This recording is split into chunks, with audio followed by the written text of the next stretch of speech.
Estamos em culto aqui na Igreja Batista 21 e eu sou o pastor Reinaldo Júnior. Bom ter você do lado de lá, me ouvindo, ou me assistindo, ou mesmo participando do culto com a gente.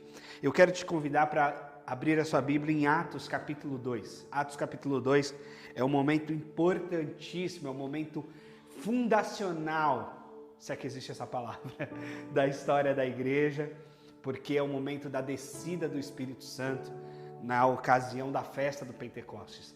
E esse domingo, dentro do ano litúrgico cristão, é exatamente o domingo de Pentecostes, que é mais ou menos 50 dias após a Páscoa.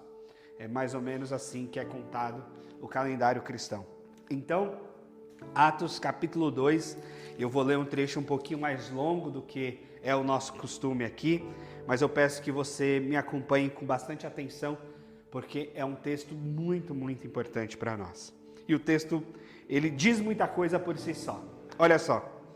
Chegando o dia de Pentecostes, estavam todos reunidos num só lugar. De repente veio do céu um som, como de um vento muito forte, e encheu toda a casa no qual estavam assentados.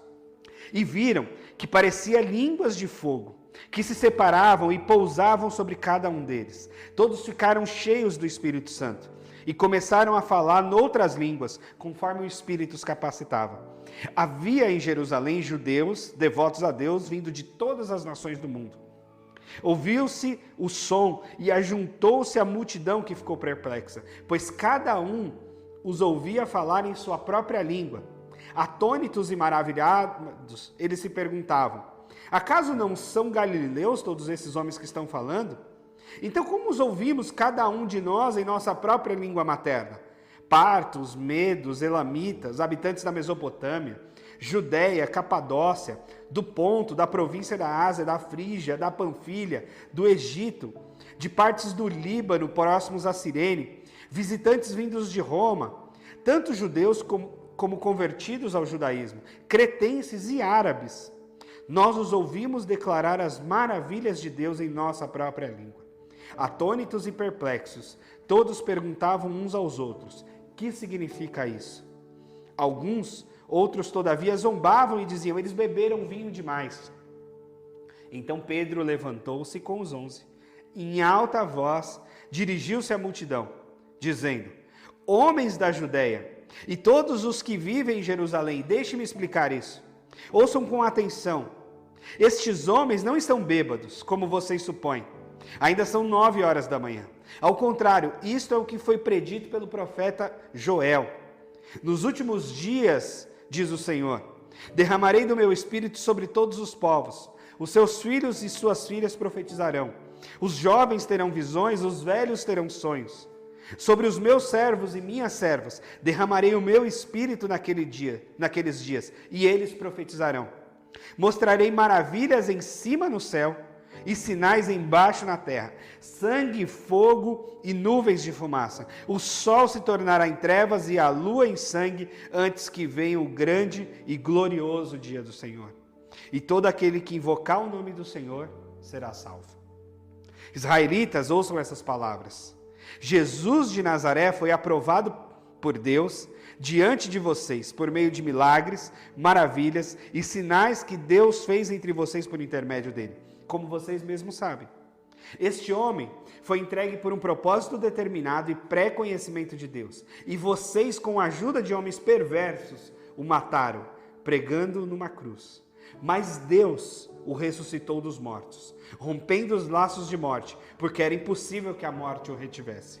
A respeito dele, disse Davi: eu sempre via o Senhor diante de mim, porque ele está à minha direita, não serei abalado. Por isso meu coração está alegre e a minha língua exulta, o meu corpo também repousa em esperança, porque tu não me abandonarás no sepulcro, nem permitirás que o teu santo sofra decomposição. Tu me fizeste conhecer os caminhos da vida e me encherás de alegria da tua presença.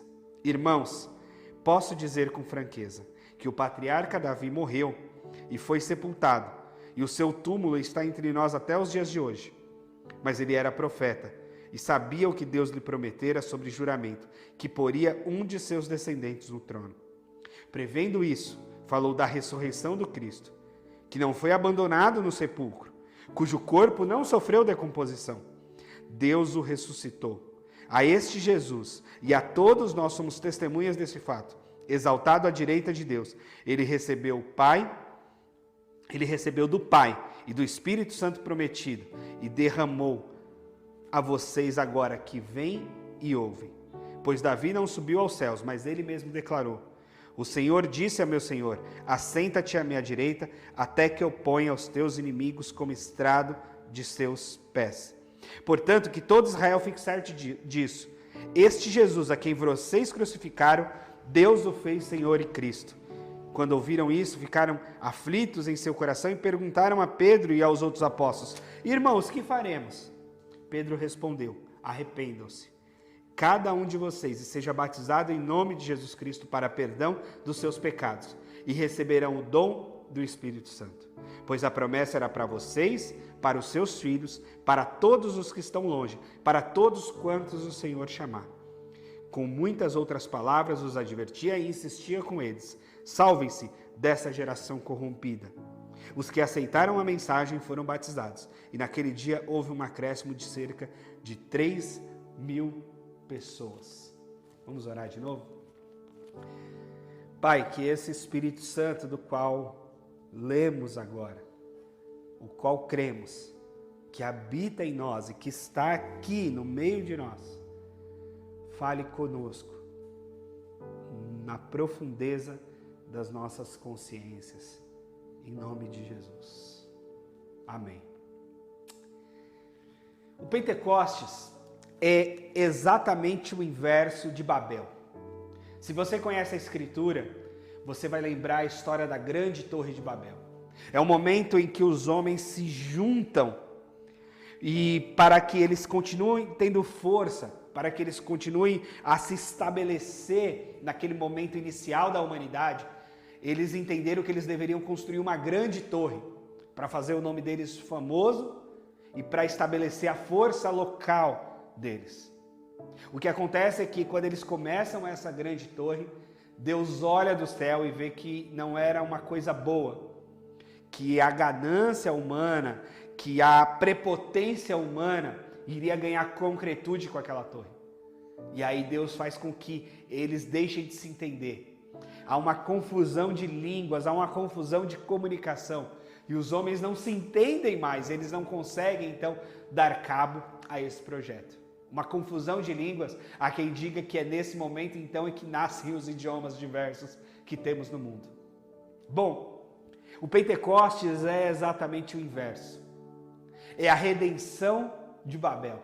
Se Babel houve uma confusão de línguas, no Pentecostes há uma unidade de línguas. As pessoas se dão conta nas línguas uns dos outros a respeito da adoração a Deus.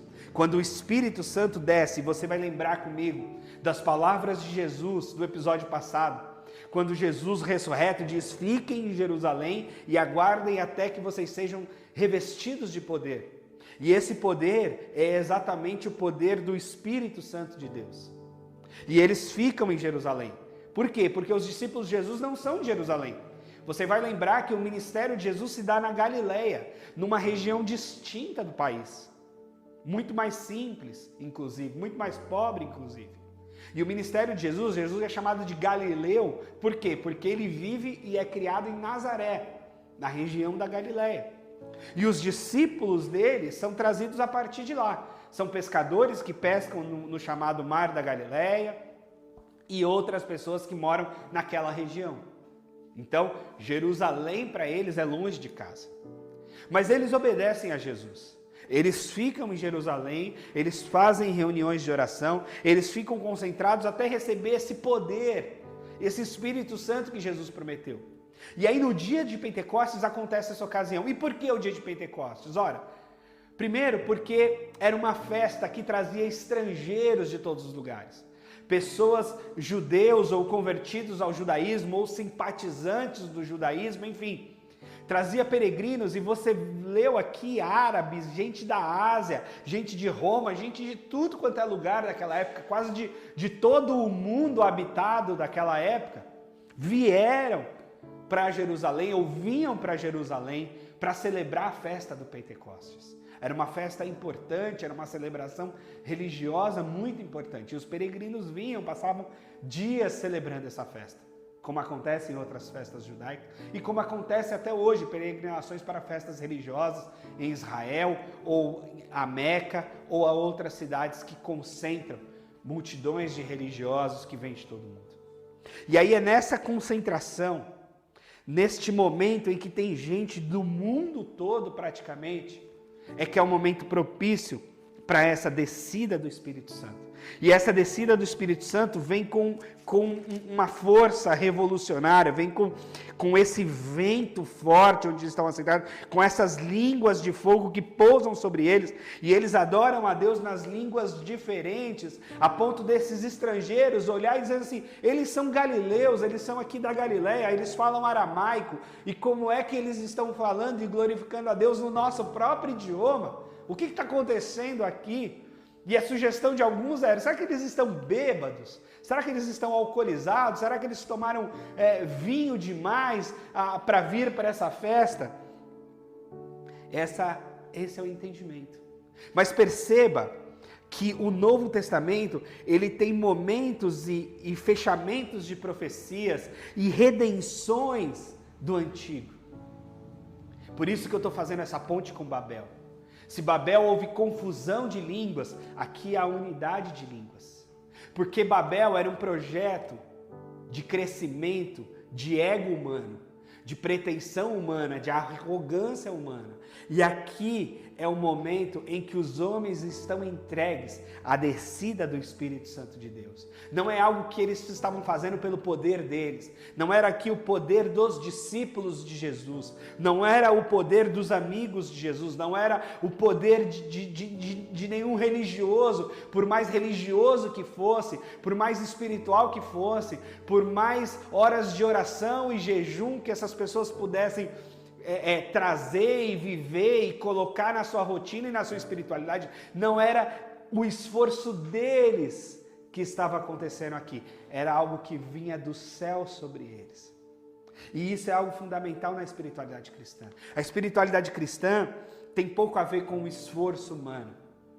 Assim como a nossa salvação não tem nada a ver com o nosso esforço em ser moralmente aceitável para Deus, o nosso esforço em sermos bonzinhos, boazinhas. Não, é pura graça de Deus, é Deus que desce do céu na direção do humano.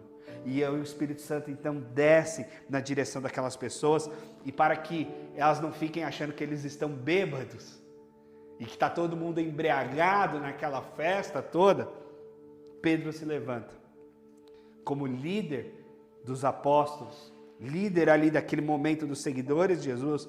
Pedro se levanta e cita a profecia de Joel. Cita a profecia de que Joel disse desse Espírito que seria derramado, desses jovens que profetizariam, dos jovens que teriam visões, dos velhos que teriam sonhos. Olha só como o Espírito Santo, ele vem na contramão da lógica humana.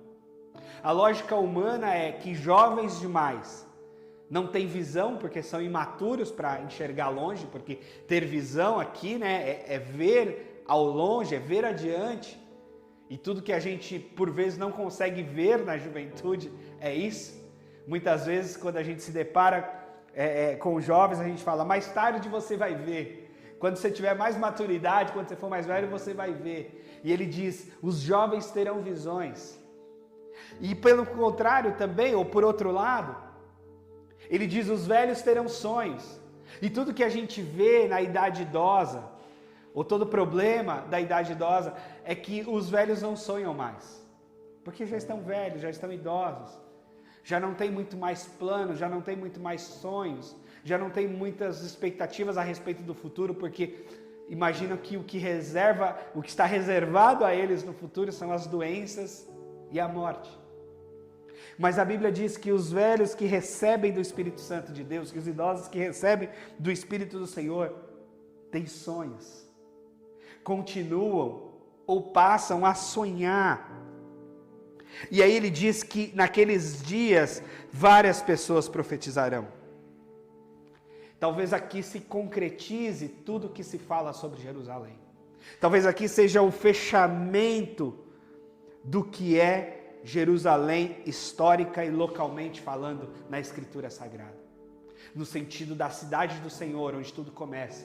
No sentido daquela conversa de Jesus com a mulher samaritana na beira do tanque de Jacó. Quando ela diz, onde é que se deve adorar a Deus? Onde é que se adora a Deus? Os samaritanos dizem que é em Samaria, nos altos de Samaria. Os judeus dizem que é lá em Jerusalém, no grande templo que Salomão construiu. E Jesus fala, a priori os judeus estão certos, porque a salvação vem de lá. A coisa toda começa em Jerusalém mesmo. Mas na verdade, há um momento, e esse momento já chegou, em que os verdadeiros adoradores adorarão o Pai em espírito e em verdade. Em qualquer dia, em qualquer lugar. E o que acontece no Pentecostes é exatamente isso. É a força, é o poder desse Espírito Santo descendo sobre toda a carne. E a grande questão, a grande mudança histórica é que Deus muda de endereço. O Pentecostes, se a gente fosse dar um título a esse momento histórico, e há vários possíveis. Pentecostes, a descida do Espírito Santo, o início da igreja, porque a gente considera o início da igreja a partir da ação do Espírito Santo em cada crente. Então a gente fala também do início da igreja aqui em Atos 2. Mas talvez um dos mais marcantes seja a gente pensar, é o momento em que Deus muda de endereço. Porque a compreensão da tradição judaico-cristã, a priori, é que Deus habita os céus. É que Deus habita e mora em luz inacessível, como diz a Escritura no Antigo Testamento. Mas aí então, embora esse Deus more em luz inacessível, ele age ou ele vem agir no tabernáculo. Aquele tabernáculo construído por Moisés. Só que o tabernáculo era uma coisa que era construída e destruída, porque na verdade era uma grande tenda de adoração. E que fazia parte da história da peregrinação do povo de Israel. Então, a construção e reconstrução daquela grande tenda era fundamental e necessária, porque eles eram peregrinos, eles eram andantes pelo deserto. Então, estabelecia e depois desmontava e num outro acampamento reestabelecia de novo. Bom, mas quando Israel se assenta como nação, e mais do que se assenta como nação, quando ela se junta e decide pela monarquia, por ter um rei que os governe, e de repente esse rei primeiro não é tão bem sucedido, Saul, mas o segundo é muito bem sucedido, que é Davi, e Davi decide oferecer para Deus um templo, um grande templo, um espaço definitivo da manifestação de Deus. E veja que eu estou falando manifestação e nunca habitação. Porque Deus disse que Ele não moraria, não habitaria em templos feitos por mãos humanas. Mas o templo era um lugar da manifestação de Deus. E esse templo foi muito importante. Não foi construído por Davi, mas por Salomão. Depois sofreu destruição, foi reconstruído por Zorobabel, foi reformado por Herodes o Grande. Nos tempos de Jesus, era esse templo reformado por Herodes, era o segundo templo pós uma grande reforma.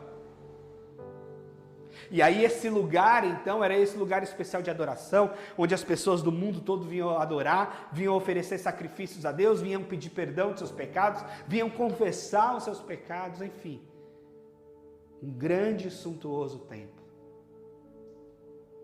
Mas o Pentecostes vai dizer, esse templo não importa mais.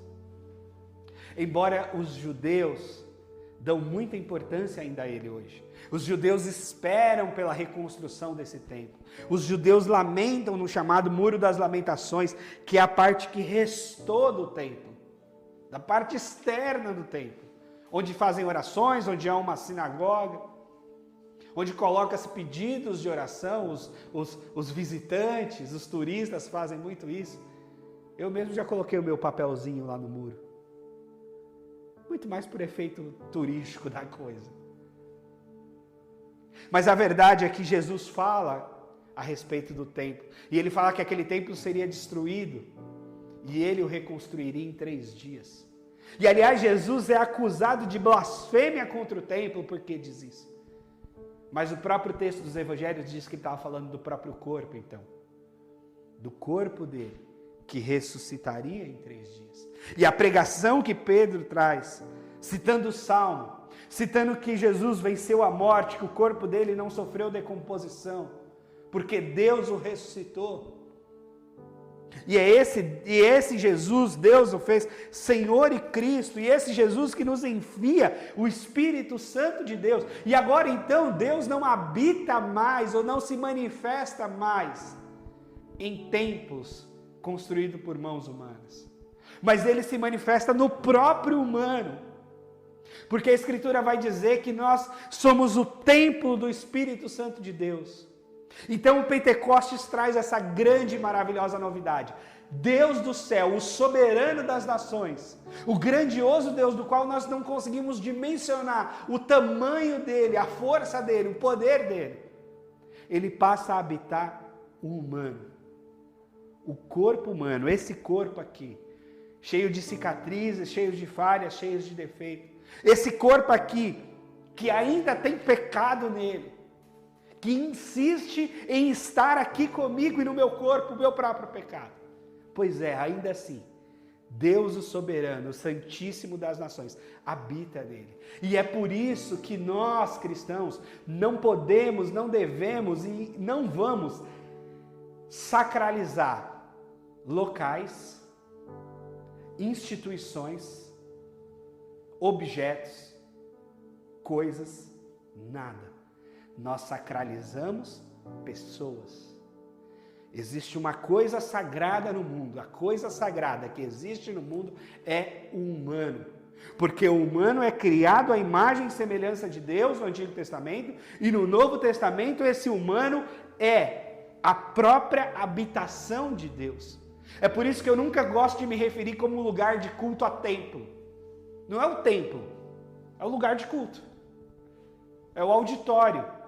É o espaço. Graças a Deus aqui na I21 a gente já mudou de espaço de culto um monte de vezes.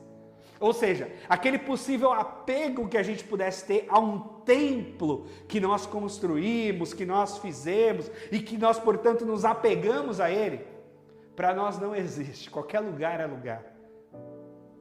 E que bom, porque isso faz sentido com a nossa teologia, com a teologia cristã, de que pessoas são sagradas. E quando a gente olha para o conflito Israel-Palestina que estamos vivendo, que estamos olhando agora, com muita tristeza,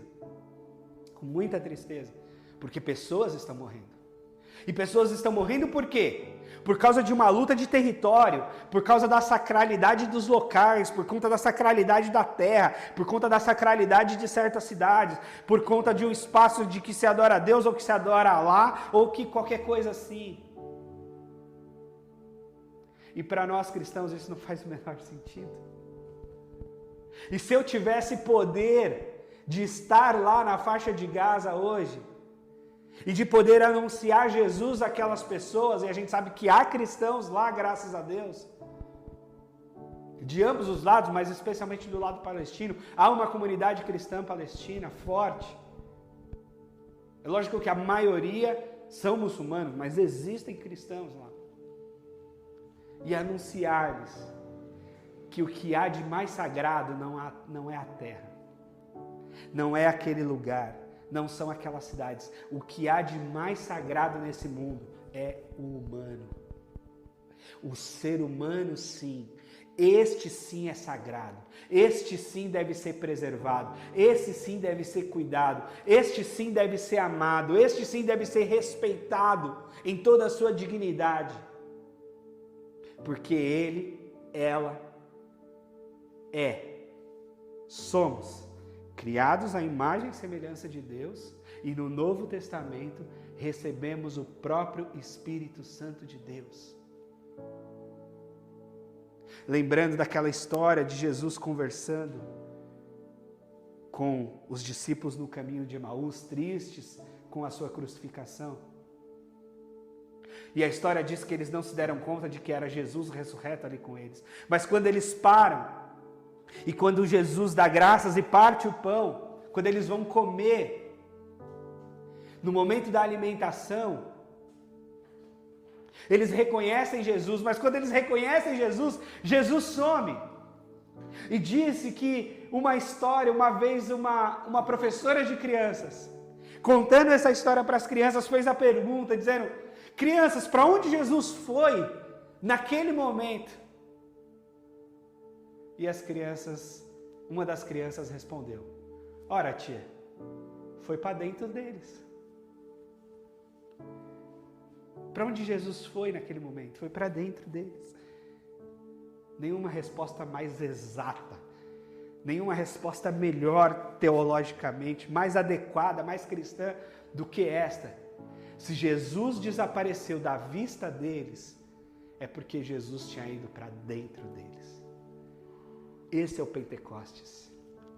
É a descida do Espírito Santo para dentro do ser humano. É o Deus que habitava a luz inacessível, que tem um grande e sublime trono no céu, descendo e habitando o ser humano e fazendo do ser humano mais do que a sua imagem e semelhança, fazendo do ser humano a própria morada. É por isso que Paulo fala sobre o cuidado do corpo, porque ele diz: vós sois templo do Espírito Santo de Deus. Essa é a novidade. E por fim, as pessoas que ouvem isso se perguntam: o que vamos fazer agora? Diante dessa verdade, diante dessa novidade, diante desse Deus que desce do céu e que habita o humano? Pedro responde: simples. Arrependam-se dos seus pecados. Sejam batizados em nome de Jesus. E venham fazer parte dessa comunidade, que é o que nós chamamos hoje de igreja. A igreja nem tinha o nome de igreja, mas é aqui que ela nasce, com chamados 3.000 convertidos naquele momento, dessa pregação de Pedro. 3.000 convertidos que vão sair de Jerusalém e caminhar por Judeia, por Samaria e levar esse evangelho até os confins da terra. Essa é a nossa missão. Portanto, a única palavra possível diante desse Espírito de Deus que desce, que habita em nós, e que se não habita, quer habitar. Se não desceu, quer descer. Se não está, ele quer estar. É que nós temos de nos arrepender dos nossos pecados. E veja que a Bíblia fala que não é para a gente ser sem pecado. Pedro não fala assim: sejam santos e depois o Espírito Santo desce. Não, porque nos é impossível ser santo pela nossa própria força. Nos é impossível a santificação por nós mesmos. A lei já nos mostrou que a gente não consegue. Então o que Pedro diz é: se arrependam. Ou seja, pecadores como são, como eu sou, como você é, Deus vai descer assim mesmo, com o nosso pecado mesmo. Mas a recomendação apostólica, bíblica é: se arrependa. Se arrependa dos seus pecados. Reconheça-se pecador. Veja-se pecador. E aí, ao reconhecer, ao nos arrepender, o Espírito desce sobre nós. Desce e habita o nosso corpo pecador, porém arrependido, porém quebrantado diante dele. Esse é o Pentecostes.